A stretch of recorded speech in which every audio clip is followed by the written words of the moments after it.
सगळ्यात महत्वाचं की आज आपण गॅनोथेरपी शिकणार आहोत. कारण डीएक्सएन करायचं असेल तर प्रत्येकाला गॅनोथेरपी कळालीच पाहिजे, नाहीतर लोक आपल्याला प्रश्न विचारतील आणि प्रश्नांची उत्तर जर आपण नाही दिली तर आपल्यापासून लोक लांब जातील. सगळ्यात महत्वाचं की आता आपण ऐकलं की डीएक्सएन ही फक्त प्युअरली हेल्थ केअर कंपनी आहे. म्हणजे आपण लोकांना आरोग्य देतो, लोकांच्या आरोग्याबद्दल आपण काउन्सिलिंग करतो, लोकांचे आजार जाण्यासाठी मदत करतो, अनेक असाध्य आजार त्यातनं बरे होतात. नॉर्मली कुठलाही सजीव किंवा कुठली व्यक्ती आजारी पडली की दवाखान्यात जातो आणि मग त्यासाठी उपचार पद्धती असतात निरनिराळ्या. त्या उपचार पद्धतीमध्ये allopathy, homeopathy, Ayurvedic, Unani, reiki, acupressure, acupuncture, naturopathy. तशीच आहे आपली गॅनोथेरपी. गॅनो म्हणजे मशरूम, थेरपी म्हणजे ट्रीटमेंट. तर डीएक्सएन कंपनीची जी ट्रीटमेंट उपचाराची पद्धती आहे ही जगदविख्यात आहे. म्हणजे एवढी साधी सोपी जर तुमच्या लक्षात आली आणि तुम्हाला जर उमजली आणि तुम्ही स्वतः ते प्रोडक्ट वापरले तर आपण अख्ख्या जगातल्या कोणत्याही माणसाला आरोग्याबद्दल 100% कॉन्फिडन्सने ती माहिती पुरवू शकतो आणि त्याचा चांगला फायदा आपण करू शकतो.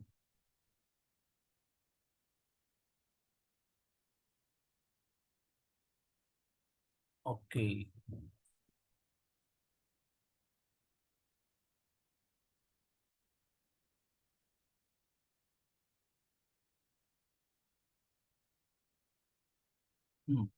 तर सगळ्यात महत्वाचं ही जी गॅनोथेरपी आहे, गॅनो म्हणजे मशरूम आणि थेरपी म्हणजे ट्रीटमेंट. आता तुम्हाला चित्रात जो दिसतोय तो आहे गॅनोडर्मा. हा गॅनोडर्मा डॉक्टर लिम सरांनी स्वतः रिसर्च केला, कल्टिवेट केला, त्याचं पेटंट मिळालं आणि या गॅनोडर्मामध्ये 400 पेक्षा जास्त औषधी गुणधर्म आहेत. त्याच्यामुळं it is a single solution for multiple problem.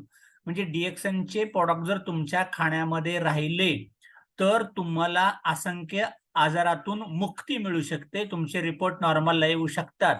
आणि जर निरोगी माणसांनी सतत खात राहिलात तर उद्या जाऊन तुम्हाला आजारच येणार नाहीत. त्याच्याकरता थेरपी माहिती समजून घेणं अत्यंत महत्वाचं आहे. मग आता सगळ्यात महत्वाचं, शरीरावरती काम करत असताना ॲलोपॅथी आणि डीएक्सएनची गॅनोथेरपी ही कशी काम करते त्याच्या 2 मेथड आहेत. सगळ्यात पहिल्यांदा दोघांच्यातला आपण फरक समजावून घेऊ. डीएक्सएनचे सगळे प्रॉडक्ट्स येतात नॅचरल फूडमध्ये, नैसर्गिक अन्न. म्हणजे अशी जशी आपण फळं, भाजीपाला सगळं खात राहतो त्या पद्धतीमध्ये. आणि ॲलोपॅथीला म्हणलं जातं कन्व्हेन्शनल मेडिसिन. म्हणजे ज्या त्या आजाराच्या संबंधित दिली जाणारी औषधं त्याला म्हणतात कन्व्हेन्शनल. ते देताना त्या माणसाची डिग्री डॉक्टरच असायला पाहिजे. म्हणजे तो बीएमएस असेल, एमबीबीएस असेल, एमडी असेल, काही असेल, पण तो डॉक्टर असला पाहिजे. नॅचरल फूड देताना डॉक्टरांची आवश्यकता नाही, धनधान्य आहे, फळ भाजीपाला आहे. दुसरा, मग अप्रोच मध्ये काय फरक असतो? अप्रोच म्हणजे बॉडीवरती कसं काम करतं, तर आपलं येतं होलिस्टिक मध्ये. आता होलिस्टिक आपण कशाला म्हणतो? होली या शब्दाचा अर्थ पवित्र आहे. म्हणजे आता सूर्यप्रकाश, हवा, अन्न, पाणी ह्याला म्हणतो आपण होलिस्टिक. म्हणजे सूर्यप्रकाश, हवा, अन्न, पाणी सगळ्यांना चालतं. तो प्राणी आहे का, पक्षी आहे का, छोटा आहे का, मोठा आहे का, म्हातारा आहे, कुठला सजीव आहे, सगळ्या सजीवांना चार चालतं. तसं डीएक्सएनचं प्रोडक्ट कुणालाही चालतं. त्याला म्हणतात होलिस्टिक. म्हणजे ते प्रेग्नंट लेडीज असेल, छोटं बाळ असेल, म्हातारा माणूस असेल, प्राणी असेल, कुत्रा मांजर असेल, पक्षी असेल, कोंबडी असेल, कशालाही चालतं, काय नुकसान नाही. कन्व्हेन्शनल मेडिसिन सेगमेंटल, ज्याच्या गोळ्या त्याच माणसाला, ज्याची औषधं त्याच माणसाला. पोटदुखीचं औषध पोटदुखीला, डोकंदुखीचं डोकेदुखीला, त्याला म्हणतात सेगमेंटल. आता डीएक्सएनचा फोकस आणि ॲलोपॅथीचा फोकस कशाचा आहे? डीएक्सएनचा फोकस आहे संपूर्ण आरोग्य. म्हणजे जर आपण डीएक्सएनच्या स्पिरुलिना खात राहिलो, कॉफी पित राहिलो, अर्जेल खात राहिलो तर माझं संपूर्ण आरोग्य, मला हेल्थ मिळायला लागते आणि मी निरोगी निरामय जीवन जगू शकतो. पण मी जर ॲलोपॅथी आजारापुरतं घेत असेल तर समजा मी दम्यासाठी औषध घेतो तर दम्यासाठी काम करेल, बीपी साठी घेतलं तर बीपी साठी काम करेल. म्हणजे ते त्या त्या रोगापुरतं निगडीत असतो. तिसरा फरक काय, मी जर डिएक्सनचे प्रोडक्ट खात राहिलो तर समजा आपल्या घरामध्ये आपल्या आई वडिलांना डायबिटीस, दमा, बीपी, संधिवात काहीतरी मोठे मोठे आजार आहेत आणि तुम्हाला वाटतं की मला बाबा आई वडिलांच्या वयाचं होत असताना मला असे उद्योग व्हायला नको, आजार यायला नको, मला आत्ताच डॉक्टर गोळ्या द्या, माझ्या आईला बीपी आहे, मला पण होईल भविष्यात, मला आत्ता गोळ्या द्या, तसं देऊ शकत नाही. पण डीएक्सएन मध्ये समजा तुमच्या आई वडिलांना आता बीपी, डायबिटीस, थायरॉइड, कॅन्सर काही असू दे, पण मला असं व्हायलाच नको असेल तर मी जर डीएक्सएन खात राहिलो तर माझं शरीर त्याच्यासाठी पूर्ण प्रतिकार करताना पण हेल्दी होतो. म्हणजे प्रिव्हेन्शन करता आपण डीएक्सएन खाऊ शकतो. पण ॲलोपॅथीचं मेडिसिन जे आहे ते ॲलोपॅथीचं मेडिसिन कन्व्हेन्शनल आहे, म्हणजे फक्त ते आजार बरं होण्यासाठी काम करेल, बरा होईल की नाही ते सांगता येत नाही, पण त्यासाठी ते तुम्हाला कंट्रोल ठेवण्यासाठी काम करू शकतं. डीएक्सएनच्या प्रोडक्टला म्हणायचं सप्लिमेंट, म्हणजे पूरक आहार. सप्लिमेंट शब्दाचा अर्थ पूरक आहार आहे, म्हणजे औषध नाही. आणि ॲलोपॅथीला काय म्हटलं जातं, मेडिकलवरती काय लिहितात, केमिस्ट अँड ड्रगिस्ट, म्हणजे फक्त त्या माणसांनीच घ्यायचं, त्याचा साईड इफेक्ट बॉडीवरती होऊ शकतो. सप्लिमेंटचा साईड इफेक्ट नसतो, हा आहार आहे. त्याच्यानंतर ध्येय काय, नॅचरल फूडचं किंवा डीएक्सएनचं टोटल वेलनेस, संपूर्ण आरोग्य, निरोगी निरामय जीवन. आणि ॲलोपॅथीवाल्यांचं काय, समजा त्या आजारापुरता आला तर तात्पुरता रिपेअर केलाय, करेक्ट केलाय, तो पुन्हा बिघडू शकतो, मूळव्याध कट केलंय परत येऊ शकतं, मुतखडा पडलाय परत येऊ शकतो, अटॅक परत आलाय दुसऱ्यांदा येऊ शकतो, ते फक्त त्यापुरतं टेम्पररी करेक्शन करतं ॲलोपॅथी. हा दोघांच्यातला मूळ फरक. ओके, त्याच्यानंतर आता पुढचा फरक काय बघणार आहे आपण, तर सगळ्यात महत्वाचं की जर आपल्याला सगळ्यात महत्वाचं हे विवो 2249 हँड रेज केल्या, नावं लिहा नावं. ओके, सगळ्यात महत्वाचं की 4 पिलर्स टू हेल्थ. जर तुम्हाला कधीच आजार यायला नको असतील तर सगळ्यात महत्वाच्या 4 गोष्टी सांभाळून ठेवा. त्यातलं पहिलं आहे तुमचा सकारात्मक दृष्टिकोन, पॉझिटिव्ह मेंटल ॲटिट्यूड. दुसरं असतं हेल्दी लाईफस्टाईल, म्हणजे माझं जेवण वेळेत व्हायला पाहिजे, झोप चांगली व्हायला पाहिजे, व्यायाम पुरेसा पाहिजे, घरात मुबलक पैसा असायला पाहिजे, त्याला म्हणतात हेल्दी लाईफस्टाईल. तिसरं हेल्दी डाएट, म्हणजे तुम्ही भाजीपाला, फळफळावळ व्यवस्थित खाण्यात असायला पाहिजे. तुम्ही जर नको ते खात बसला, वडापाव, मिसळपाव असलं तर्रीयुक्त किंवा आपण काय म्हणूया पिझ्झा, बर्गर, झोमॅटो ज्याच्यात ज्यूस नाहीत असे जर प्रोडक्ट खाल्ले तर तुम्ही आजारी पडू शकता. आणि चौथं असतं सप्लिमेंटेशन. सगळ्या गोष्टी मी पाळतोय पण माझ्या पुरेसा आहार होत नाही, मला सगळे न्यूट्रिशन्स पौष्टिक घटक मिळत नाहीयेत, तर माझ्या बॉडीमध्ये vitamin A deficiency, vitamin D ची कमतरता, व्हिटॅमिन B12 ची कमतरता अशा काही घडू शकतात. त्याच्यामुळं सगळ्यात महत्वाचं, जसं कुठलंही घर बांधण्याकरता, बिल्डिंग उभी करण्याकरता खाली 4 पिलर असावे लागतात, त्याच्यावरती मला स्लॅब टाकता येतो, तसं तुम्हाला जर निरोगी राहायचं असेल तर या 4 गोष्टी सांभाळाव्या लागतील. त्याच्यातलं पॉझिटिव्ह मेंटल ॲटिट्यूड म्हणजे सकारात्मक दृष्टिकोन, ओके, निरोगी निरामय लाईफस्टाईल आणि चांगला सात्विक आहार आणि पूरक आहार सप्लिमेंट, ह्या सगळ्या तुम्हाला घ्याव्या लागणार आहेत. आता डीएक्सएन फक्त मदत करतं चौथा पिलर सांभाळायला, सप्लिमेंटेशन. त्याच्यामुळं आपल्याकडे अशी लोक म्हणतील मी डीएक्सएन खातो, मला 100% तुम्ही गॅरंटी देणार आहे का? गॅरंटी आम्ही तुम्हाला सप्लिमेंटची देतोय, पण सगळ्यात महत्वाचं तुमचे विचारच निगेटिव्ह असतील, तुम्हाला चांगलं काही सुचतच नाही, तुम्ही नावच ठेवत असाल सगळ्यांना, तुमची first second shift third shift सगळं चालूच आहे, ओके, त्याच्यानंतर तुमचा डाएट तुम्ही न घेता नको तेच खात बसला बाहेरचं, वरचे 3 जर बिघडले तर सप्लिमेंट काय करणार आहे? त्याच्यामुळे वरचे 3 तुम्हाला सांभाळावे लागतील. सप्लिमेंट घेतल्या तर 100% तुमची कुठल्याही असाध्य आजारातनं मुक्ती करण्यासाठी डीएक्सएन सर्वतोपरी मला सहाय्य करणारच आहे. ओके, याच्यानंतर पुढे सगळ्यात महत्वाचं, कोणताही जगातला माणूस आजारी पडण्यासाठी 2 कारणं बॉडीत घडावी लागतात. त्याच्यातलं पहिलं कारण आहे बॉडीमध्ये टॉक्सिन विषारी घटक जमा होतात आणि दुसरं त्या बॉडीमध्ये येतं असंतुलन. या 2 कारणामुळे आजारी पडतो. आता जे विषारी घटक असतात आणि असंतुलन जे बॉडीत होतं हे एक तर आतून घडतं शरीराच्या आतमधून किंवा बाहेरचे त्याला हवा, अन्न, पाणी, वातावरण, भौगोलिक परिस्थिती, तुमच्या घरचा ताणतणाव, कौटुंबिक परिस्थिती, आर्थिक परिस्थिती, सामाजिक परिस्थिती असे त्याला बाह्य वातावरणाने पण शरीरामध्ये इम्बॅलन्स होऊ शकतो. म्हणजे काय? स्ट्रेस, ताणतणाव, आधुनिक जीवनशैली, फ्री रॅडिकल्स, दूषित हवा, दूषित पाणी, दूषित अन्न, हवेचं प्रदूषण, पाण्याचं प्रदूषण, केमिकल, ड्रग्ज इत्यादी इत्यादी. ओके. आता सगळ्यात महत्वाचं अजून एक गोष्ट असते की टॉक्सिन इम्बॅलन्स तर बॉडीत होतच आहे, पण तुमची जेवणाची सवय कशी आहे ह्याच्यावरती तुमचं शरीर बरंच अवलंबून असतं. सगळ्यात महत्वाचं असं म्हटलं जातं की काही लोक भरपूर खातात, ईट टू मच, सारखं सारखं खात राहतात. 8 वाजता, 12 वाजता, 4 वाजता, 6 वाजता संध्याकाळी, म्हणजे काम करतोय 2 तासाचं आणि जेवतोय 5 वेळा. ईट टू ऑफन आणि ईट टू फास्ट, म्हणजे पटापट जेवतो.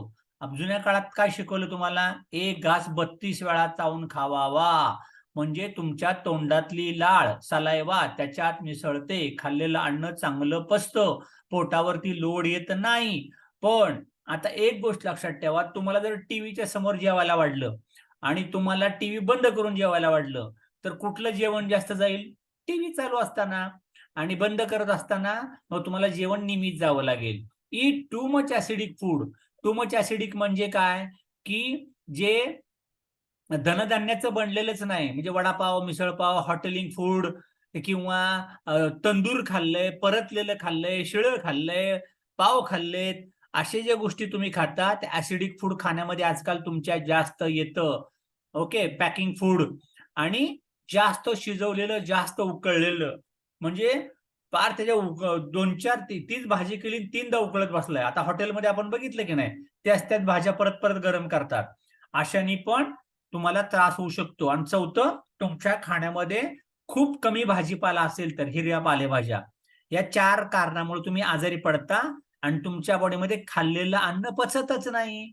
आणि खाल्लेलं अन्न जर पचलंच नाही आणि जर सकाळी पोट साफ झालं नाही, तर मग त्याच्यातनं मग काय व्हायला लागतं? अपचन, बद्धकोष्ठता, पोट साफ होत नाही, नॉर्शियाला, जेवणाची इच्छाच नाही राहिली. अशा सगळ्या गोष्टी डिपेंड आहे तुमच्या खाण्यावरती. आपलं पोट अत्यंत महत्वाचं कार्य करतं. मग आता एक लक्षात घ्या, आपण बघितलं माणूस आजारी पडण्यासाठी कारण 2, टॉक्सिन आणि इम्बॅलन्स. पुढे सगळ्यात महत्वाचं, आपलं शरीरच, स्वतःचं शरीर एक उत्तम डॉक्टर आहे. आपल्या शरीरामध्ये 3 प्रकारच्या रोगप्रतिकारक क्षमता असतात. त्यातली पहिली, माझ्या बॉडीमध्ये कुठलाही फॉरेन पार्ट गेला, बाहेरून आतमध्ये मी काही टाकलं आणि जर ते बॉडीला झेपलं नाही तर बॉडी बाहेर काढते. त्याला म्हणतात डिस्चार्ज फेज. म्हणजे माझ्या बॉडीत असं काही बाहेरचं गेलं तर ते बॉडीतनं बाहेर टाकलं जातं, त्याला म्हणतात डिस्चार्ज. डिस्चार्ज कुठनं होतो आपला? घामातून, लघवीतून, संडासमधून, त्याच्यानंतर सर्दी वाटे, ओके, गायनिक पिरियडच्या थ्रू महिलांचं, त्याला म्हणतात डिस्चार्ज. ओके. दुसरा प्रकार काय असतो? दुसरा प्रकार, ज्या लोकांचा डिस्चार्ज होतच नाही, म्हणजे पोट साफ होत नाही, लघवी क्लिअर होत नाही, महिलांचा पिरियड क्लीन होत नाही, सर्दी वाहत नाही, सर्दी बाहेर पडत नाही, घाम येत नाही, अशा लोकांचा कचरा बॉडीतल्या बॉडीत बाजूला लावला जातो. त्याला म्हणतात पुट असाइड मेथड. बाजूला लावून ठेवलाय. जसं समजा घरातली एखादी महिला आहे आणि ती जर आजारी पडली तर ती दररोज घर नाही झाडणार. झाडलं तर झाडलं, नाही झाडलं तर नाही झाडलं, कचरा घरातच लावलाय. तिसरी गोष्ट असते थर्ड लेवल ऑफ डिफेन्स. म्हणजे बरेच दिवस जर तुमच्या बॉडीचा डिस्चार्ज नीट नव्हता, तुमच्या बॉडीतला कचरा बॉडीतच लागून राहिलाय, तर त्याच्याच गोष्टीमध्ये जाऊन उद्या इन्फेक्शन होतं, त्यात तयार होतं ट्युमर, म्हणजे गाठ तयार होते. तर आपल्या बॉडीमध्ये ह्याला म्हणतात लेवल 1 चा आजार, लेवल 2 चा आजार, लेवल 3 चा आजार, वाढत वाढत वाढत जातो आणि 4थी स्टेज येते क्रोनिक स्टेज, म्हणजे आयसीयू, सीसीयू ओके, असं तुम्हाला दिसायला लागेल. मग आता आपण वन बाय वन बघूया हे कसं घडतं. सगळ्यात महत्वाचं पहिली फेज काय येते बॉडीची, डिस्चार्ज फेज. आपल्या बॉडीमध्ये अचानक तुम्ही नको त्या हवेत गेलाय, नको ते पाणी पिलाय, नको ते जेवण जेवलाय, खूपच उन्हातानात फिरताय, तर डिस्चार्ज कुठनं होतो? स्वेट म्हणजे घाम, युरिन म्हणजे लघवी, फ्लेम म्हणजे सर्दी कपडस, आणि स्टूल्स म्हणजे संडास टॉयलेट. या 4 प्रकारातनं डिस्चार्ज आपल्या बॉडीतला घडतो. आता आपण बऱ्याच लोकांना बघतो घामच येत नाही, काय लोकांना नीट लघवीच होत नाही. लघवी जर नीट नाही झाली तर युरिनरी ट्रॅक इन्फेक्शन, मूतखडा, ओके, असं काय घडू शकतं. फ्लेम, कफ, त्याला सर्दी वाहिलीच नाही, आतल्या साठली तर त्याला अस्थमा, दमा, ब्रॉन्कायटिस, ओके, असा फुफ्फुसाचा आजार होऊ शकतो. स्टूल्स, संडासच त्याची नीट झाली नाही, दररोज पोट साफ होत नाही झालं तर गॅस होतं. मूळव्याध, फिशर, फिस्तुला, भगंदर, असं काही पोटात अल्सर, असे कोणते आजार त्याला घडू शकतात. याला म्हणतात पहिली डिफेन्स लेवल.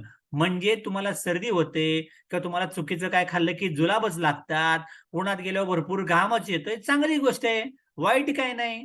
म्हणजे आपण जिवंत आहोत की नाही, म्हणजे सगळं घडणार आहे. त्याच्यामुळे पहिली लेवल असते डिफेन्स. तुमचं शरीर डील कसं करतं आतमध्ये काय गेल्यानंतर. दुसरी गोष्ट, मग आता दुसरी लेवलला काय काम करतं, बॉडीतल्या बॉडीत ते कचरा बाजूला लावून ठेवतं. म्हणजे तुमच्या बॉडी जे विषारी घटक आतमध्ये गेले त्याचं रेतीमध्ये रूपांतर झालं. क्रिस्टल म्हणजे बारीक बारीक माती असते किंवा रेती आपण म्हणतोय की नाही तसं, किंवा ते विषारी घटक आणि आतली रेती तुमच्या आतल्या रक्ताबरोबर त्याचा संयोग झाला. आणि तसं जर झालं तर क्रिस्टलचं रूपांतर कुठं होतं, युरिक ऍसिड आणि मूतखडा, पित्ताशयात खडा, हे असं रूपांतर व्हायला लागतं. आणि हे युरिक ऍसिड आतमध्ये तयार झालं होतं, स्टोन आतमध्ये खडे तयार झाले होते, आणि ते जर आतल्या रक्तावर त्याचा संयोग झाला, केमिकल आतमध्ये सूत्र त्याचं तयार झालं, तर ते आतल्या बरोबर संयोग झाला तर त्याचं रूपांतर होतं कोलेस्ट्रॉल आणि फॅट मध्ये. म्हणजे मग तुमच्या बॉडीतलं कोलेस्ट्रॉल 2 प्रकारचं असतं. एक असतं एलडीएल, लिओ डेन्सिटी लिपोप्रोटीन, एक असतं हाय डेन्सिटी लिपोप्रोटीन. आता एचडीएल चांगलं असतं, पण एलडीएल आतमध्ये चिकट चिकट रक्तवाहिन्या होतात, त्या अरुंद व्हायला लागतात, रक्ताचा फ्लो घट्ट व्हायला लागतो, आणि मग उद्या जाऊन तुम्हाला हार्ट अटॅकला आमंत्रण येऊ शकतं, बीपीच्या गोळ्या चालू होऊ शकतात. आणि फॅट म्हणजे काय, त्याचं पोट नाही साफ झालं, कचरा बाजूला लागला, मग त्याचं शोल्डर वाढलं, मग त्याचं पोटाचा गणपती झालाय, मग त्याची कंबर वाढली, मग त्याचा हिपचा भाग वाढला, कमरेच्या खालचा भाग वाढला. बघता बघता लग्न झालं तेव्हा 60 किलो होता, आता झाला 80, 90, 110, 100च्या वर काटा चालायला लागलाय. का? तर बॉडीत खातो ते पचतच नाही, बॉडीतल्या बॉडी साठायला लागले आणि फॅट डेव्हलप झाल्या. ओके, ही असते बॉडीची दुसरी स्टेज. आणि दुसऱ्या स्टेजमध्ये असाच माणूस राहिला, असाच चरत राहिला, असंच पोट नाही साफ झालं, असाच त्रास होत राहिला, तर उद्या जाऊन काय व्हायला लागेल, तिसरा प्रकार येतो ट्यूमर डेव्हलपिंग फेज, त्याची गाठ तयार व्हायला लागते. आणि जे विषारी घटक बॉडीतनं बाहेर नाही पडले खूप वर्षापर्यंत, त्यांना आरोग्याच्या समस्या उभ्या राहिल्या आणि त्याच्यातनं गाठ तयार झाली. मग ती गाठ महिलांच्या गर्भाशयात असू शकते, ब्रेस्टमध्ये असू शकते, पोटात असू शकते, किडनीमध्ये असू शकते, कुठेही असू शकते. ब्रेन ट्यूमर पण होतो काय लोकांना, मेंदूमध्ये पण गाठ होते. हे का घडलं? त्याचं कारण बॉडीत येत राहिले टॉक्सिन, बॉडीत झालं इम्बॅलन्स, बॉडीतनं डिस्चार्ज नीट झालाच नाही, आतमध्ये बरीच वर्ष साठून राहिला, त्यात झालं इन्फेक्शन, त्याचा झाला ट्यूमर. मग दुखायला लागलं की तुम्ही गेला डॉक्टरकडं, डॉक्टर म्हणे थांबा, आपण तुमचं चेकअप करू आणि बायोप्सी करू आणि आपण तपासायला देऊ त्याला मुंबईला टाटा कॅन्सर हॉस्पिटलला. अरे बापरे, हा तर तुम्हाला we are suspicious about cancer, तुम्हाला बहुतेक कॅन्सर झालाय असं दिसतंय. मग तुमची पळताभुई थोडी व्हायला लागते. हे झाल्या आरोग्याच्या 3 समस्या. आता 3 स्टेप मध्ये कोण कोण जाऊ शकतं? जगातला प्रत्येक जिवंत माणूस, जपानचा आहे का, कुठला केरळचा आहे का, दुबईचा आहे का, इंडियातला आहे का, नेपाळचा आहे, काही घेणं देणं नाही. याच्यातनं कुठलाही माणूस जातो नाही, जातोच. ओके, हे असतात तुमच्या आजाराच्या 3 स्टेज. मग तुम्हाला कोण वाचवणार? तुम्हाला वाचवणार डीएक्सनचा गॅनोडर्मा. Come on डीएक्सन. या 2 प्रकारच्या गोळ्या जगातला सगळ्यात मोठा शोध आहे, ब्रह्मास्त्र आहे ते आर्जीजीएल. हे गॅनोडर्माच्या फळाच्या भागापासून बनली आर्जी गोळी आणि मुळांच्या भागापासून बनलंय जीएल गॅनोसिलियम रूट पासून. मग हे काय करतं? सगळ्यात पहिल्यांदा डिस्चार्ज होत नव्हता, तो डिस्चार्ज बाहेर काढायचं काम करते आरजी गोळी. आरजीची गोळी मी जशी खायला सुरुवात करतो तसं खाल्ल्या खाल्ल्या काही लोकांना जुलाब लागतात, काही लोकांची लघवी वाढते, काही लोकांना सर्दी कप एवढा प्रचंड वाहत राहतो की त्यानं पाहिलाच नव्हता, एवढा कप कुठनं बाहेर पडायला लागलाय. म्हणजे काही लोकांना पित्ताच्या उलट्या होतात याचा, किंवा काही लोकांना भरपूर घामायला लागतो, घामाचा स्मेल निघायला लागतो, युरिनला स्मेल निघायला लागतो, टॉयलेटला स्मेल यायला लागतो. याचा अर्थ बॉडीतला कचरा ड्रेन करायचं, पंचकर्म करायचं काम करते आरजी गोळी. जेव्हा हा कचरा बॉडीच्या बाहेर चाललाय हा तुमचाच आहे, गावाचा नाही. तुमच्या बॉडी आतापर्यंत साफसफाई कधी झालीच नव्हती. दिवाळीला आता तुम्ही करणार नाही घराची साफसफाई, अशी बॉडीची कधी केली का? करा, नाहीतर दिवाळीत लोकांना बघितलं ना आपण, बऱ्याच सणासुदीला अटॅक येतात, लोक सण सुद्धा सोडत नाहीत, सणासणालाच मारतात प्रत्येक सणाला. त्यामुळे तुम्ही आरजी गोळी रेग्युलर खात राहिला तर तुमचं शरीर स्वच्छ राहायला लागेल. दुसरी असते जीएलची गोळी. ही काय करते? ज्या ठिकाणचा आपण कचरा साफ करतो, हृदय, फुफ्फुस, किडनी, मेंदू, लिव्हर, त्या ठिकाणी ज्या पेशी रिकाम्या झाल्या, त्यातला कचरा निघून गेला की त्या पेशींचं जेवण काय? पेशींचं जेवण ऑक्सिजन आणि न्यूट्रिशन. हे कशामध्ये आहे? जीएलच्या गोळीमध्ये. मग हे त्या पेशींना देतं आणि त्या पेशी परत टवटवीत सुदृढ होतात. जसं आपण बघितलं की नाही, शेतामध्ये मी ज्वारी, गहू काहीतरी पेरलंय, हरभरा पेरलाय आणि भांगलन पहिली केली, त्यातलं तण काढलं, मग मी त्याला खत टाकलं आणि पाणी पाजलं, सुकलेला हरभरा, सुकलेली ज्वारी, सुकलेला गहू टवटवीत झाला. तसं तुम्ही डीएक्सनचा आरजीएल खायला सुरुवात केली, सुकलेली माणसं टवटवीत होतात. बूढ़े जवान हो जाते हैं, जवान और जवान दिखने लगते हैं. सगळ्यात महत्वाचं. त्यामुळे आरजीएल तुम्ही रेग्युलर सगळ्यांनी खायला पाहिजे. निरोगी लोकांनी एक जोडी फक्त. ज्यांना त्रास झालाय ते डॉक्टरांच्या गोळ्यासोबत 1, 2, 4, 6 पेअर. पेअर म्हणजे जोडी, एक एक खाणं गरजेचं आहे. ओके. फर्स्ट ऑब्झर्वेशन, मगाशी मी तुम्हाला सांगितलं होतं, all health problems of the human body arise from 2 main cause. कुठल्याही माणसाच्या आजाराच्या समस्या बॉडीमध्ये 2 फक्त कारणामुळे घडल्यात. एक, त्याच्या बॉडीत झालाय कचरा आणि त्याच्या बॉडीत झाले असंतुलन. कचरा, फुफ्फुसात कचरा, दमा, हृदयात कचरा, बीपी, कोलेस्ट्रॉल, किडनीमध्ये कचरा, मूतखडा, गर्भाशयात कचरा, uterus fibroid, PCOD, PCOS. Okay, जे म्हणाल ते. ओके. त्याच्यानंतर ल्युकेरिया, अंगावरचं भरपूर जात राहतं, ब्लिडिंग थांबत नाही. ओके, हा एक प्रॉब्लेम. इम्बॅलन्स कशामुळे होतं? इम्बॅलन्स म्हणजे माझा बीपी खालीवर झाला, माझी शुगर खालीवर झाली, त्याच्यानंतर माझा थायरॉइड कमी जादा झाला, मला झोपच लागत नाही, मला झोप भरपूर येते, मला भूकच लागत नाही, मला भूक सारखं खाऊ खाऊ वाटतंय. हे बॉडीतलं झालं असंतुलन. हे 2 कारणामुळे बॉडीमध्ये तुमच्या आजार घडू शकतात. मग सेकंड ऑब्झर्वेशन काय आहे? सगळ्यात महत्वाचं, गॅनोडर्मा सपोर्ट्स द बॉडी. गॅनोडर्मा तुमच्या शरीराला मदत करण्यासाठी आतमध्ये गेलाय. गॅनोडर्मा तुमच्या बॉडीतले आजार घालवतच नाही. मग तो काय करतो? तो करतो एबीसी रूल. त्याचा एक नियम आहे. काय नियम आहे? ए म्हणजे डीएक्सन कंपनीचे सगळे प्रोडक्ट, बी म्हणजे आपल्या सगळ्यांची बॉडी, सी म्हणजे आपल्या बॉडीत असलेली आजाराची लक्षणं, जे तुम्हाला असेल ते, तुम्हाला डॉक्टरांनी रिपोर्ट दिला असेल नसेल, तो म्हणजे सी, सिम्पटम.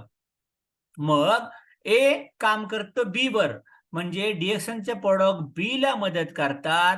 बॉडीतला कचरा निघून जातो, बॉडीची रोग प्रतिकारक शक्ती वाढते, इम्युनिटी वाढते. इम्युनिटी वाढली की तुमचे रिपोर्ट नॉर्मलला येतात. तुमचे रिपोर्ट नॉर्मलला आले की तुम्हाला दमा होता, दम्याचा पंप बंद झाला, बीपीच्या गोळ्या खायच्या, बीपीच्या गोळ्या खायची गरज राहत नाही. डायबिटीसचा इन्सुलिन घ्यायचा, इन्सुलिनवरनं गोळीवरती आला, गोळीवरनं शुगरच कंट्रोलला आली, डायबिटीस नॉर्मल झाला, हा चमत्कार फक्त आणि फक्त घडतो एकाच ठिकाणी, त्याचं नाव आहे DXN. खाल्ल्यावर, मीटिंग बघितल्यावर नाही.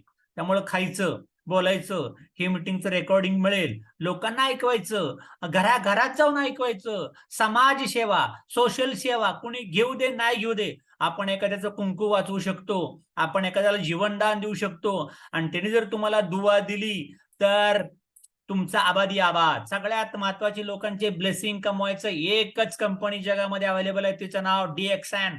कम ऑन DXN, फक्र से कहो हम DXN वाले है. त्याच्यामुळं अजिबात असं कमजोरी करायची नाही, बोलताना हिचकिचाट नाही पाहिजे, कॉन्फिडन्सनी बोलायचं दणकवात, आणि DXN घरोघरी पोहोचवायचं. तिसरं ऑब्झर्वेशन काय आहे, DXN खायला सुरुवात केलं तर बॉडीवरती कधी रिॲक्शन येत नाही. रिॲक्शन दिसते, आणि जरी दिसली तरी ती गॅनोडर्मामुळे झालेली नाही, ती तुमच्या शरीराने दिली आहे. आता it has been observed that ganoderma works on the human body with or without awareness. तुमच्या कळत न कळत DXN बॉडीवरती काम करतं. तुम्ही म्हणणार नकळत कसं काय, हा काय प्रकार आहे, कळत नाही म्हणजे काय? मला सांगा, झोपेत श्वास घेता, तुम्हाला कळतं का हो? झोपेत तुमचं अन्न पचतं, तुम्हाला कळतं का हो? झोपेत तुमच्या पोटामध्ये अन्नाचं डायजेशन होतंय आणि तुमचे टॉयलेट तयार व्हायला लागली, तुम्हाला कळतं काय? नाही कळत ना, त्याला म्हणतात कळत न कळत. तसं तुमच्या जाणते अजाणतेपणे DXNचा गॅनोडर्मा तुमच्या बॉडीवरती काम करायला लागतो, आणि DXN मनावरती पण काम करतं आणि शरीरावरती पण काम करतं.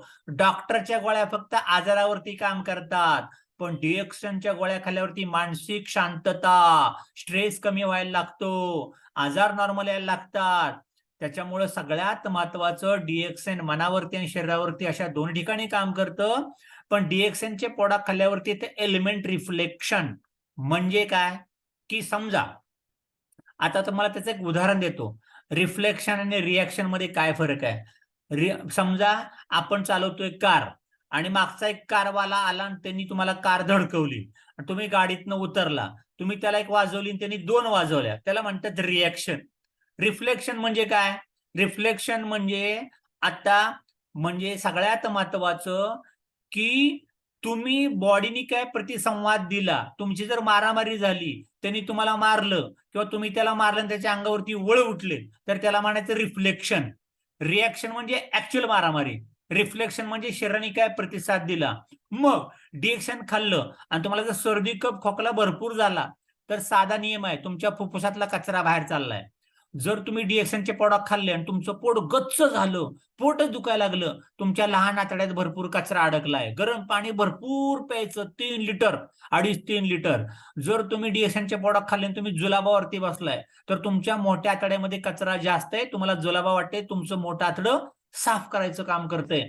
तुम्ही DXNचे प्रोडक्ट खायला सुरुवात केली आणि तुमचे डोळे लाल बुंद पिल्यासारखे वाटायला लागले. काय पिल्यासारखे, कंबुचा नाही बरं का, तुम्ही नको नको ते पिता, मला माहितीये.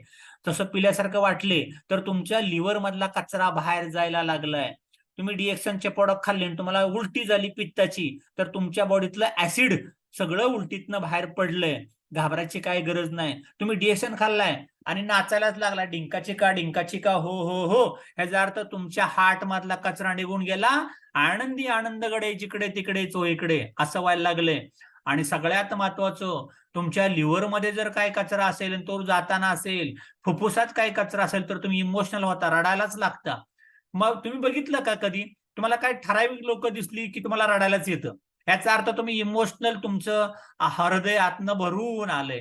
ते सगळं करायचं काम करतं DXN. Come on DXN. त्यामुळे DXN तुमच्या मनावरती शरीरावरती चांगल्यात चांगलं काम करतं, मानसिक त्रास कमी करतं, शरीर स्वच्छ करतंय. हे आहे तिसरं ऑब्झर्वेशन. याच्यानंतर चौथं ऑब्झर्वेशन काय, सगळ्यात महत्वाचं, DXNचा डोस आम्ही कधी सांगत नाही, हा पर्सन टू पर्सन व्हेरी येतो.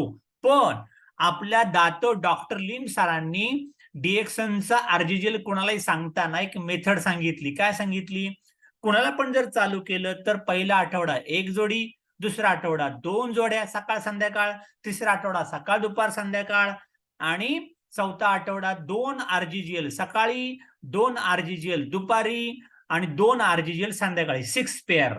म्हणजे 1 2 4 6 पेअर गेल्या पाहिजे. पण मी जर एखादा RGL चालू केलं आणि तो रिस्पॉन्सच काय घेत नाही, खातो राव पण काय होतच नाही, याचा अर्थ तू खातोय ते कमी खातोय, डोस वाढवायचा. 1 पेर खातोय 2 खातोय, 2 खायच्या ऐवजी 4 खा, 4 खातोय 6 पेर खा.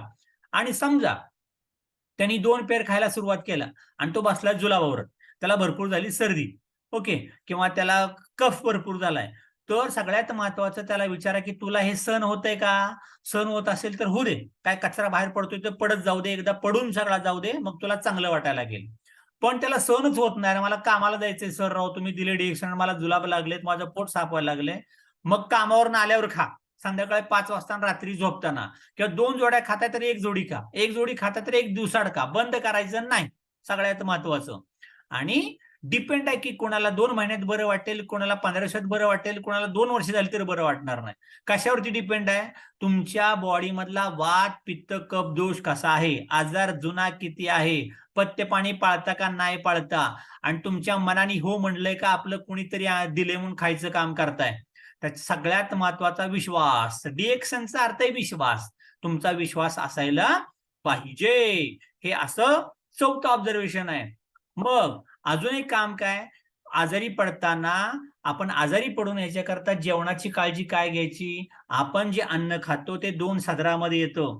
पहिलं सदर कुठलं, ऍसिडिक, दुसरं असतं अल्कलाइन. मग असं म्हटलं जातं, human body needs to eat alkaline food and acidic food in the ratio of 4:1. म्हणजे मी 4 भाग काय खायला पाहिजे, अल्कलाइन, ज्वारी, बाजरी, गहू, मका, पालेभाज्या, फळं, 4 भाग. 1 भाग काय खायचा आहे, मटन, कोल्ड ड्रिंक्स किंवा तंदूर खाल्लंय, झोमॅटो खाल्लंय, पिस्ता खाल्लाय, बर्गर खाल्ली, मिसळ खाल्ली, काहीतरी बनवलंय, साखर, दारू, कॉफी कुठली, आपली डिएक्शनची नाही, ब्लॅक टी कुठला, बाहेरचा, दुधाचा चहा, पोर्क, मटन लांब लांब, हे सगळं जे खाताय, वडापाव, मिसळपाव, बर्गर, हे सगळं तुमच्या 1 भाग खाण्यात पाहिजे. पण आत्ताची पिढी काय झाली माहितीये, आत्ताची पिढी जी अल्कलाइन खातो ना आपण, ज्वारी, बाजरी, गहू, ते पण कसं पिकलंय माहितीये का, युरिया, सुफला, केमिकल, फवारण्या, त्यामुळे आपण 100% ऍसिडिक फूड खातो. त्यामुळे जुन्या काळची लोक तंदुरुस्त होती, जवान होती, त्यांना चटणी भाकरी खाल्ली पण 90 वर्ष जगले. आता आमचा सगळं खातोय पण 40 येतात, अटॅक येतोय, किडनी बाद. का झालं, तर सगळं ऍसिडिकच खातोय. त्याच्यामुळे तुम्हाला आता अल्कलाइन मिळतच नाही, मग आणायचं कुठनं, तर सगळ्यात महत्वाचं डिएक्शनचे सगळे प्रोडक्ट अल्कलाइन फूड आहे, औषध नाही. त्यामुळे consume DXN alkaline food like RGGL, spica tea, lingzhi coffee, spirulina, morinzhi, noni, हे सगळंच्या सगळं तुम्हाला अल्कलाइन मिळतं. डिएक्शन अन्न आहे, घरात भरताय वर्षाला 3 पोती ज्वारी, 1 पोती गहू, आणि दर महिन्याला किराणा 4,000 रुपयाचा, दूध 1 लिटर, एवढं सगळं घेताय, तर 3,000 रुपयाचे प्रोडक्ट पण घ्या ना महिन्याला. हे जर तुम्ही घेत राहिला, जे जमतंय ते अगदी चहा, coffee, nutri virgin coconut oil, spirulina, हे प्रोडक्ट जर तुम्ही घरादाराने खाल्ले, एक जेवण कमी जेवला 4 पैकी 3 पैकी, आणि हे जर तुमच्या खाण्यामध्ये राहिलं, तर दवाखाना आयुष्यात येणारच नाही. Come on DXN. त्यामुळे डिएक्शन हे अन्न आहे, औषध अजिबात नाही. इन्झाईम थेरी, आता सगळ्यात महत्वाचं, आपली बॉडी तर चाललीये, पण बॉडीत असतात इन्झाईम, म्हणजे चेकपोस्ट. तुम्ही कधी बघितलं का, पुण्यात एंट्री मारायची, टोल नाका द्या, सातारला जायचंय टोल नाका द्या, कोल्हापुरात जायचंय टोल नाका द्या, मुंबईला चाललाय टोल नाका द्या, नाहीतर टोला पडतो. तसं आपल्या बॉडीमध्ये पण टोल नाके आहेत. इन्झाईम थेरी, पाचक रस, हे कुठं कुठं असतात, मेंदूमध्ये, जिथं बायका कुंकू लिहितात त्याच्या बरोबर आतमध्ये मेंदूच्या मध्यस्थानी ग्लँड असते, पिट्युटरी ग्लँड, या मास्टर ग्लँड. मग तुम्हाला माहितीये का, शंकराचा 3रा डोळा 2 भुवईच्या मध्ये होता, पिट्युटरी ग्लँड उघडले की ब्रह्मांड दिसतं अख्खं, म्हणून करायचं असतं मेडिटेशन. ओके, ही पिट्युटरी ग्लँड तुमच्या अख्ख्या बॉडीचं संतुलन कंट्रोल करते. मग पहिली ग्लँड कुठं आहे, तर पहिली ग्लँड असते इथं तुमच्या गळ्यात, थायरॉइड ग्लँड. थायरॉइड ग्लँडचं काम काय असतं, थायरॉइड ग्लँडचं काम तुमच्या फुफ्फुसातला ऑक्सिजन, हृदयातलं रक्त, हे जसं तुम्हाला ताणतणाव मेंदूची गरज असेल तसं मेंदूला वरती पुरवायचं. पण मग काय होतं, तुमचा ताणतणाव तेवढा वाढतो की रक्त पुरवठा आणि ऑक्सिजनचं इम्बॅलन्स व्हायला लागतं, आणि तुमचा थायरॉइडला त्रास व्हायला लागतो. आणि थायरॉइडला त्रास झाला तर मग काय होतं, मग हायपोथायरॉइड किंवा हायपर थायरॉइड किंवा मग इथं तुमच्या त्याला काय म्हणतात बरं, असं एक तुम्हाला आयोडीनच्या कमतरतेमुळं गॉयटर येतो, गॉयटर, GOITER. म्हणजे काय बायकांचा गळा तुम्हाला असा मोठा दिसेल, याचा अर्थ काय झाला, आयोडीनची कमतरता. ही थायरॉइडची ग्रंथी. थायरॉइडच्या नंतर इथं बरोबर छातीमध्ये असते थिमस ग्लॅन्ड. थिमस ग्लॅन्डच्या ग्रंथीचं कार्य काय असतं, जेव्हा ती महिला आई होते तेव्हा त्या बाळाला पिण्यासाठी दूध यायला पाहिजे, नंतर ते सगळं थांबलं की दूध सगळं जायला पाहिजे, आणि मग त्याच्यामध्ये जर काय बिघाड झाला, उद्या जाऊन काही इन्फेक्शन झालं तर मग तिथं गाठ तयार होते, प्रतिकारशक्ती कमी असेल तर इन फ्युचर त्यात होऊ शकतो ब्रेस्ट कॅन्सर. ओके. थिमस ग्लॅन्डच्या नंतर खाली सरकलं की तुमच्या बॉडीमध्ये 2 किडन्या आहेत. किडन्यावरती असते ॲड्रेनलची ग्लॅन्ड. ॲड्रेनलची ग्लॅन्ड काय करते, सगळ्यात महत्वाचं तुमच्या शरीराचं नियंत्रण, तुम्हाला शांत झोप लागली पाहिजे, खाल्लेलं अन्न पचलं पाहिजे, ताण तणाव काय नको, फोबिया काय नको, पण काय लोकांना दचकतात, घाबरतात. ओके. त्याच्यानंतर की भीती वाटायला लागते, हार्मोनल इम्बॅलन्स, पिरियड मागे पुढे होत राहतो, सेक्शुअल डिस्फंक्शन, हे सगळा जो प्रकार घडतो तो तुमच्या किडनीच्या ॲड्रेनलनी काम नीट न केल्यामुळं. तशीच अजून एक ग्रंथी असते आपल्या बॉडीमध्ये, स्वादुपिंड. ओके. त्याचं काम काय, त्यातनं इन्सुलिन बाहेर निघतं. ओके. त्याच्यानंतर जिनायटल ऑर्गन्स म्हणजे शुक्राणू. ओके. बीजाणू जिथं तयार होतात, पुरुषांच्या मध्ये शुक्राणू, लेडीजच्या मध्ये जे म्हणतो ते आपण स्पर्म आणि ओहम, हे ज्या घटना सगळ्या असतात त्याला म्हणतात एन्झाईम. त्यातलं एक एन्झाईम मी तुम्हाला समजावून सांगणार आहे, सगळे नाही सांगणार आज. ते कुठला, डायबिटीस का होतो. शिवाजी महाराजांच्या काळात डायबिटीसच नव्हता, आता कुठला आला. ते लोक सिस्टमॅटिक खायचे. आता तेव्हा काय वडापाव नव्हता, मिसळपाव नव्हता, झोमॅटो, पिस्ता, बर्गर, कोला, शिरा खाल्लाय महाराजांनी, उपमा खाल्लाय आणि चालले गडावर, असं कधी होत नव्हतं. त्याच्यामुळे सगळ्यात महत्वाचं, डायबिटीस हा आजारच नाही, तुम्ही खाल्लेलं अन्नाने तुम्हाला झालंय ते. मग डायबिटीस का झाला बाबा, डायबिटीस झाला तुमच्या स्वादुपिंडाला लोड आला. स्वादुपिंडावरती लोड का आला, कारण स्वादुपिंडाला लोड आल्यामुळं खाल्लेलं अन्न पचलंच नाही.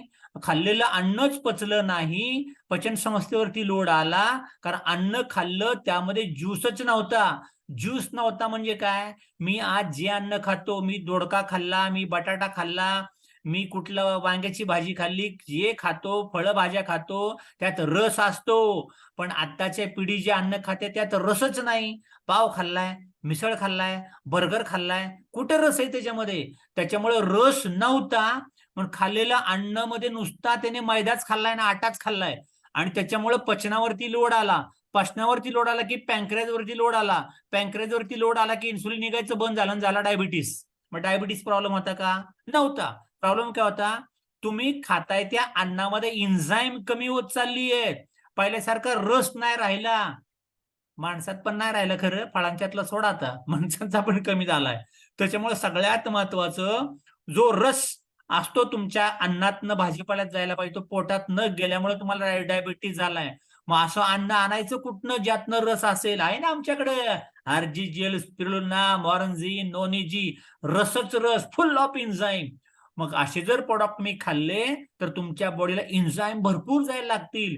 एन्झाईम भरपूर गेले, कुठलं पण अन्न पचायला लागेल. कुठलं पण अन्न पचलं, स्वादुपिंडावरती लोडच नाही, स्वादुपिंडाचा लोड गेला, डायबिटीस गेला रे गेला. Come on DXN. त्याच्यामुळे डायबिटीस पेशंटला बिंदास तुम्ही डिएक्सेन खायला घाला. डायबिटीसचे कॉम्प्लिकेशन बॉडीत अजिबात घडणारच नाही तो. ओके. याच्यानंतर ग्रीन थेरी. ग्रीन थेरी म्हणजे काय, आपल्या बॉडीला रक्ताची गरज असते. सगळ्यांच्या बॉडीमध्ये रक्त असतं 5.5 ते 6 लिटर. महिलांच्या पाहिजे 12 हिमोग्लोबिन, पुरुषांचं पाहिजे 15 हिमोग्लोबिन. रक्तात पाहिजे लोह, आयर्न पाहिजे मजबूत. मग सगळ्यात महत्वाचं, आपल्या रक्तामध्ये पण पेशी असतात, तांबड्या पेशी, पांढऱ्या पेशी आणि प्लेटलेट्स. मग तांबड्या पेशींचं आयुष्य किती असतं माहितीये का, 120 दिवस. ज्याच्या अंगात तांबड्या रक्त पेशी भरपूर असतात, ही लोक झिंगाट असतात, 1 तारखेला पीव्ही करतात, भरपूर लोकांना डिएक्शनचं प्रॉस्पेक्टिंग करतात, माहिती देतात, डिएक्शनच्या सगळ्या मीटिंग अटेंड करतात, आणि सांगितलं की वाव कम ऑन डिएक्शन म्हणतात. रडत नाहीत, हसत हसत काम करतात आनंदाने. त्याच्यामुळे सगळ्यात महत्वाचं की तुमच्या बॉडीतले आरबीसी, जर कमी झाल्या तर त्या माणसांना थकवा येतो. आरबीसी मरतात बरं. कोणाच्या 120 दिवसात, कोणाच्या 110 दिवसात, कोणाच्या 90 दिवसात. आरबीसी जर तुमच्या बॉडीतल्या खराब रक्त झालं तर ते जातं रिपेरिंगला स्प्लीन म्हणजे प्लीहामध्ये. त्याच्यावरती प्रक्रिया होते, तिथून जातं लिव्हर मध्ये. तुम्ही जे काय अन्न खाता पिता पोटात जातं ते लिव्हर मध्ये फिरतं. तसं ते खराब रक्त पण लिव्हर मध्ये येतं, त्याच्यावरती होते प्रक्रिया. त्याच्यानंतर जातं किडनीमध्ये. किडनीमध्ये होतं फिल्ट्रेशन प्लांट, त्यात हार्मोन्स कार्टिसॉल ऍड होतं. मग जातं बोन मॅरो मध्ये. बोन मॅरो मध्ये कच्च्या रक्तापासून लाल रक्त तयार होतं, त्याला म्हणतात बोन मॅरो. बोन मॅरो कुठं असतो माहितीये का? तुमच्या हाडांच्या नळ्यामध्ये. नळी आणता की नाही, मटणाच्या नळ्या तोंडात ओढतात, असं उडत बसताय, त्याला म्हणतात बोन मॅरो. तिथं हिमोग्लोबिन तयार होतं. पण ते कुठलं रक्त तयार झालं? खराब रक्ताचं नवीन रक्त केलं. आता दिवाळी आली, तुम्हाला जुने कपडे इस्त्री करून दिले तर चालतात का? नको ना, नवीन कपडे पाहिजे आम्हाला मॉलमध्ये प्रत्येक वेळेस. मग नवीन रक्त नको का? कुठनं आणणार आहे नवीन रक्त? नवीन रक्त खायचं असेल तर तुम्हाला रेडीमेड स्पिरुलिना खाव्या लागतील. आणि स्पिरुलिना खाल्ल्या की त्या डायरेक्ट असतं कच्चं रक्त, क्लोरोफिल. डायरेक्ट हिमोग्लोबिन तयार व्हायला लागतं. त्यामुळे रक्त वाढीसाठी, हिमोग्लोबिन वाढीसाठी तुम्हाला प्रत्येकाला स्पिरुलिना द्यायच्यात. मल्टीविटॅमिन्स, मल्टी मिनरल्स, तुम्हाला सगळे vitamin B1, B2, B6, B12, iron, calcium, phosphorus, manganese, protein. 65% protein आहेत. वजन वाढत नाही, उंची वाढत नाही, झिंगाट वाटत नाही, मसल डेव्हलप होत नाही, पॉवर नाही, स्टॅमिना नाही, कमजोरी, थकवा आहे. खास स्पिरुलिना. घरा स्पिरुलिना गेली पाहिजे. घर घर DXN, घर घर स्पिरुलिना, असं व्हायला पाहिजे. स्पिरुलिना भरपूर खायला सुरुवात करा. आणि लक्षात ठेवा, जे पोटात भरपूर घालाल ते तुमच्या चेहऱ्यावरती दिसायला लागेल. पण आम्ही तुम्हाला दिसण्याकरता पण DXNचे छान छान प्रोडक्ट दिलेत बरं. तुम्ही ब्युटी पार्लरमध्ये जाता, सगळे केमिकल प्लास्टर ऑफ पेरिस तिथे लावतात. तुम्ही बघा, ज्या महिला रेग्युलर ब्युटी पार्लरमध्ये जातात आणि त्या जर नाही गेल्या लग्नाच्या दिवशी किंवा जो इतर फंक्शनच्या दिवशी, तर त्यांना कोणी बाहेर बघणारच नाही. त्यांना लय पैसे खर्च करायला लागतात. पण DXNचे प्रोडक्ट जर तुम्ही रेग्युलर वापरले तर तुमचा पार्लरचा खर्च कमी होतो बरं. तुमची स्किन छान मुलायम होते, रंग उजळतो, टवटवी दिसतो, सुरकुत्या पडत नाही, टॅन येत नाही, केस काळेभोर राहतात. याच्याकरता आमच्याकडं फेशियल जेल आहे आणि हँड अँड बॉडी लोशन, जे तुमच्या त्वचेची काळजी घेईल. एक मसाज ऑइल आहे, जे तुमच्या स्किनला फायदेशीर आहे. गॅनोजी सोप आहे. हा आली दिवाळी आली, DXN गॅनोजी साबणाची वेळ झाली. मोती साबण 11 महिने मोतीला बांधून ठेवला होता, त्याच्यापेक्षा भारी साबण आहे आपला. त्यामुळे प्रत्येक महिलांनी किमान एका गावात 50-50 साबण गेले पाहिजे. सगळ्या पाहुण्याला धिंगाणा झाला पाहिजे. साबण पोचवा दिवाळीला, हॅप्पी दिवाळी म्हणायचं. कोणाच्या घरी करंज्या चाकल्या वाढत बसायचं नाही. काय करायचं नाही, फराळ सगळ्यात कामापुरता करा आणि बाकीच्या कोणाला साबण द्या. ओके, सगळ्या प्रोडक्टची माहिती द्या. शॅम्पू चांगला आहे केसांच्या करता. आणि भरपूर प्रोडक्ट आलेत, पण सगळी माहिती मी तुम्हाला आता देऊ शकत नाही. ऐकून घेतलं त्याच्याबद्दल धन्यवाद. कोणाला काय विचार असेल ते विचारू शकता. सगळे प्रोडक्ट वापरा. एकच मिनिट.